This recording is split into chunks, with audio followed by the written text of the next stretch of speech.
just put a brand new bearing on the front stationary gear. For the actual stack up, I have some gears that I use for lining up purposes. Just put a brand new gear and a brand new bearing. That's off of RX8 or RX7? No, this is RX7, all 93 RX7 stuff. And now we're gonna build up the front stack.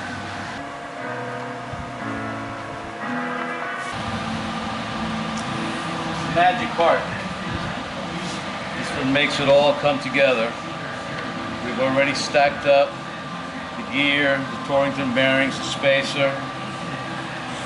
Now it's time to put in the special counterweight that we made to fit inside the front cover and balance the engine.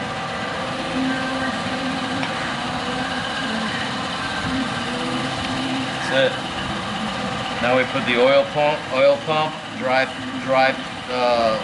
gear and chain, spacer, front cover, and seal up the front of the engine. Okay, we have the distributor drive gear, actually oil pump chain drive gear, and we're going to take a piece of 1/4 inch rod and weld up this bypass hole so that we have maximum oil pressure. That way we get rid of the thermal pellet, which is another troublesome item in the stack of the engine. I've gone ahead and I marked which hole it is. The other side of the shaft doesn't have a hole.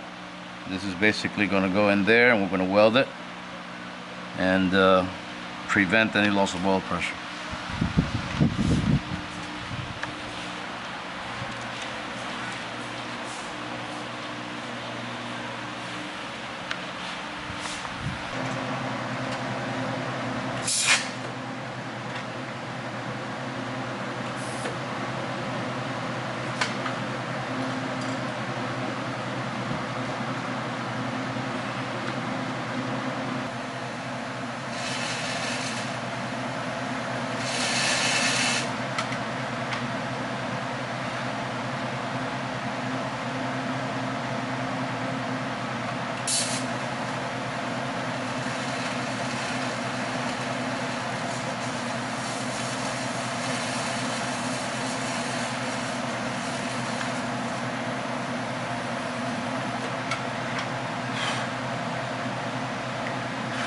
Weld it shut.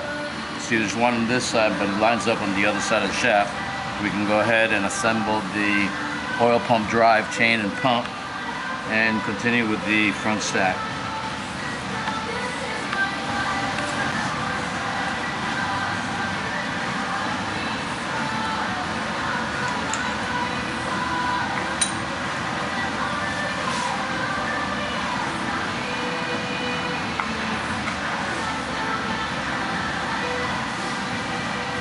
After everything is bolted up and lined up, then we'll go ahead and put the keyway through and seal the front.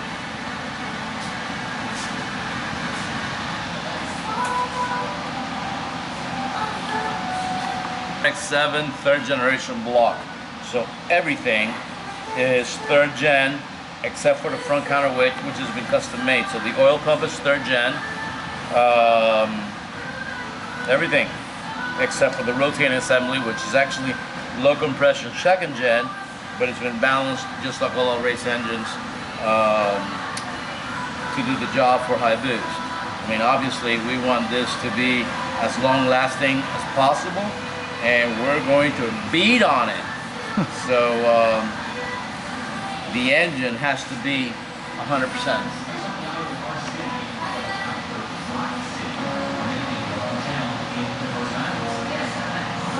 Capable of handling whatever we can throw at it. And we've talked about it before, but the limiting factor in this engine build is going to be the transmission. And I don't think we're going to need to push it to the point where we break it, But if we have to, we have to. Obviously, there will be more builds coming. And this one really is to prove the whole concept how everything is going to work. But there's no real need to expect to build a 500-600 horsepower car, because that's not what we're after. Can it be done? Absolutely. Same thing that we do with third-gen engines, except for the third-gen transmission is known to handle close to 600 horsepower, where the rx8 transmission is known to brake at about 350. The distributor drive gear has to be an rx8 gear for the metering oil pump to work. So this particular piece must be rx8, which drives the oil metering pump. So we need to locate one. The difference between the RX-7, any RX-7, for that matter, any rotary prior to the RX-8, doesn't matter if it was RX-2 or 100, 3, 4, 5, 6, 7, this is the RX-8. The orientation of the teeth are on the opposite direction. One real quick way, besides putting the gears side by side, to quickly look for an RX-8 oil metering pump gear, is the material is different. Do not know if it's any harder, softer, whatever. It's probably softer because it only has to drive the oil metering pump and not necessarily a distributor drive. Regardless, on the RX-8, on the RX-7, the oil metering pump drive is below the crankshaft. On the RX-8, it's above the crankshaft. That's the reason why you must have the teeth of the gear, of the warm gear, going in the opposite direction, because obviously you're changing the position of the drive. So that's the correct gear. Now at this point, we're just going to do a little trial run.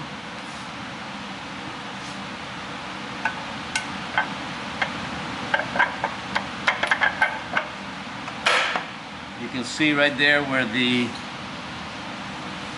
drive gear meets the oil metering pump gear and shaft.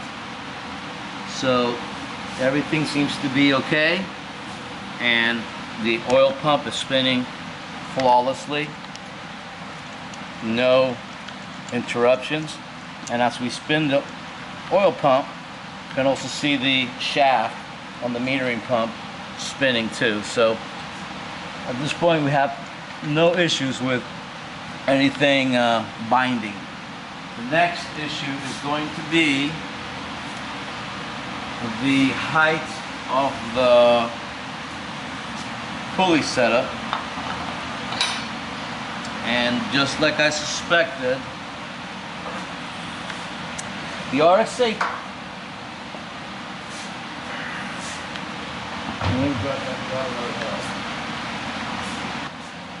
the RX8 hub and all the previous rotaries is different. Height is different. So because we're using a third gen block with an RX8 cover, which is shallower because the RX8 engine block is longer, we have to use the RX8 hub so that the pickup wheel lines up with the magnetic pickup right there. If we were to use a third gen, it'd be further up and it wouldn't line up. And now we got another problem. The problem is that the shaft is actually longer than the hub. And the way we're going to fix that is by taking a frost color from a third gen engine block and putting it right around the shaft, just like that. And then the bolt will grab the collar and the collar will grab the hub. As it is, you can see that the shaft is higher than the hub.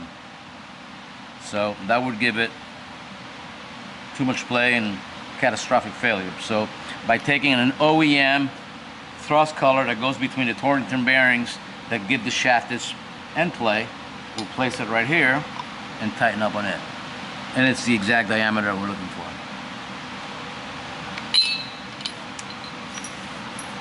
So at this point, we're pretty much ready to bolt it all together. Gotta find some bolts for the front cover, and we're gonna change the gears.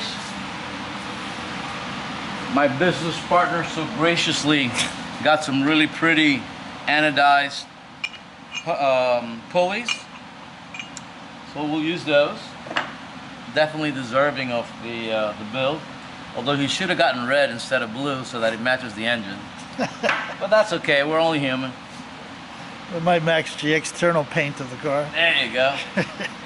Okay, so we're good to go at this point. We need a seal for the front. And that may force us to put a stop to it for today because I don't think I have one in stock. We have a boat. Let's go over here first. Thought we'd hit every single obstacle, but we just realized another one. When I put the RX8 metallic gasket, this bolt doesn't line up, but it doesn't. That one doesn't really matter. We use on a lot of third-gen engines the gasket from second-gen engines, and that bolt doesn't really need to be there. But this bolt here on the third-gen is down here, and even though it is not an essential bolt for the water pump, because we have this one here, the two on the pump body, the one on the side for the alternator. We really don't need this one, but we might as well transfer it and drill it through. Then you could try it both ways. Yeah, bolt in well, or you out. know, it's really not essential, but hey, we're doing it, so we might as well go take every step of the way. Why not? Well, we're going to do that is with some transfer punches.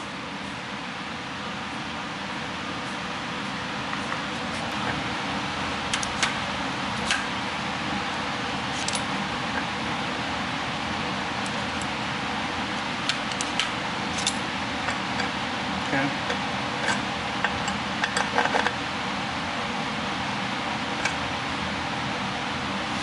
We're going to go ahead and transfer all the way through, center punch it, then we'll fill up all the intake port holes, exhaust port holes. We'll tape them up and we'll drill it, tap it, and we'll have our extra bolt.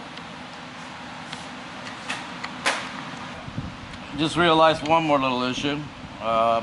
In the RX8 block, they moved this bolt from this position to this position, and from this position to this position. This one we're going to transfer through. This one, there's nothing we can do about it except put proper silicone on this area. Little Japs threw us a curveball, but no big deal. In reality, that's a very, very, very minor obstacle. It's never going to leak any oil. So we keep learning and moving forward. What I'm doing is literally tap this bolt hole halfway down and put a little stud sticking out so that we can secure the water pump with a nut on this end. Actually, it's not this one, it's this one. That's the one you can't put. Yeah, that's the one that's blind, and we don't have material on this side. If we look at a 20B engine block, They've got all the provisions.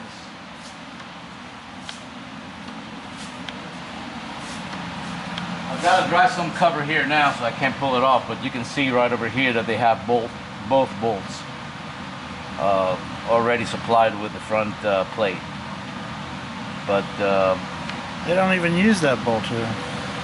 No, they don't. Not on the 20B. So it's good enough for 20B, I'm sure. Right. Good enough for us.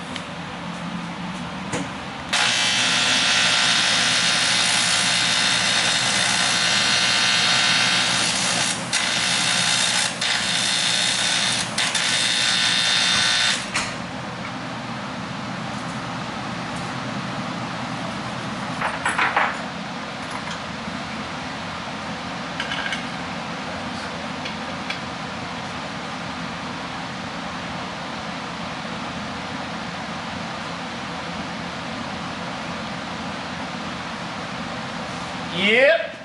Problem solved. What was the problem? Well, after analyzing how they did this thing, the oil feed to the metering pump, it was kind of strange to me at first, but now I understand what they did. Rather than being under engine oil pressure, what they've done is they fill up this cavity here, which has to fill, it's like a labyrinth. It has to fill all the way up and then come right back down again, fill this passage here, which basically is under head pressure, and fill up the channel to the metering pump under no pressure at all, just a reservoir. Whereas, as in all the previous models, the oil to the metering pump has been under engine oil pressure. That was the reason for the big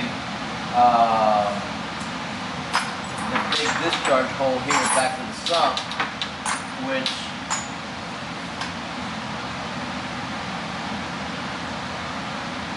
bothered me because you lose a lot of oil pressure through there. The hole is quite large. If you compare that hole to the size of the hole of the metering jets at the crankshaft, they're bigger. So it's an opportunity to lose a lot of oil pressure.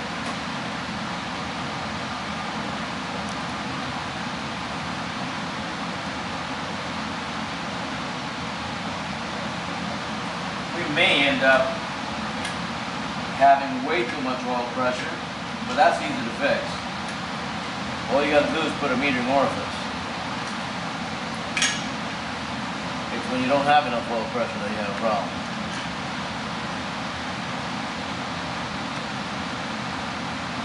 Very simple. Very, very simple.